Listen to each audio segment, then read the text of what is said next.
MIM کی کریم نگر میں دھواندار entry کے لیے کوششیں تیز۔ اویسی کی للکار، مقامی انتخابات میں فتح ہمارا مشن۔ ناظرین، سیاست کی دنیا میں ہر قدم اہم ہوتا ہے، لیکن جب بات ہو مجلس اتحاد المسلمین MIM کی تو ہر تحریک ایک نئی تاریخ رقم کرتی ہے۔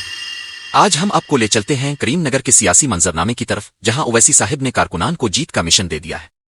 تلنگانہ کے متحدہ کریم نگر ضلع میں سیاسی سرگرمیاں تیز ہو چکی ہے۔ MIM پارٹی نے آنے والے مقامی اداروں اور میونسپل انتخابات میں کامیابی کے لیے کمر کس لی ہے۔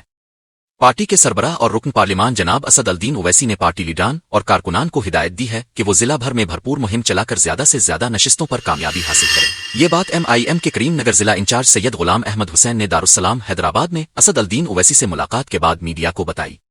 ان کے ہمراہ جگتیال ٹاؤن صدر جناب یونس ندیم بھی موجود تھے۔ ملاقات کے دوران اویسی صاحب نے جگتیال میں 20 جولائی کو منعقد ہونے والے ضلعی انتخابی مشاورتی جلسہ کے وال پوسٹر کا باضابطہ اجرا کیا۔ غلام احمد حسین کے مطابق پارٹی قائد نے صاف طور پر کہا کہ کارکنان عوام کے درمیان رہیں، ان کے مسائل سنیں اور ان کے حل کے لیے مسلسل کوشش کریں تاکہ عوامی اعتماد حاصل ہو۔ انہوں نے مزید بتایا کہ اس جلسے کے موقع پر بڑی تعداد میں نوجوان اور سینئر افراد MIM میں شامل ہونے والے ہیں، جس سے پارٹی کی ضلع میں مضبوطی مزید بڑھے گی۔ انہوں نے یہ بھی اشارہ دیا کہ جلد ہی کریم نگر ٹاؤن اور پیدوپلی میں بھی بڑے پیمانے پر شاملگیاں متوقع ہے۔ انہوں نے کہا کہ جو بھی دوسری پارٹیوں سے آ کر MIM میں شامل ہونا چاہے، پارٹی ان کے لیے ہمیشہ کے لیے دروازے کھولے رکھتی ہے۔ آخر میں عوام سے اپیل کی گئی کہ وہ 20 جولائی کو جگتیال میں ہونے والے انتخابی سیشن میں بھرپور تعداد میں شریک ہو کر اسے تاریخی بنائیں۔ یا اب سمجھتے ہیں کہ MIM کریم نگر میں نئی تاریخ رقم کر سکتی ہے؟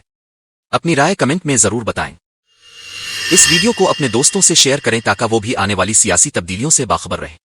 ایسی مزید سیاسی اور عوامی خبریں حاصل کرنے کے لیے ہمارے چینل کو سبسکرائب کریں اور بیل آئیکن دبائیں۔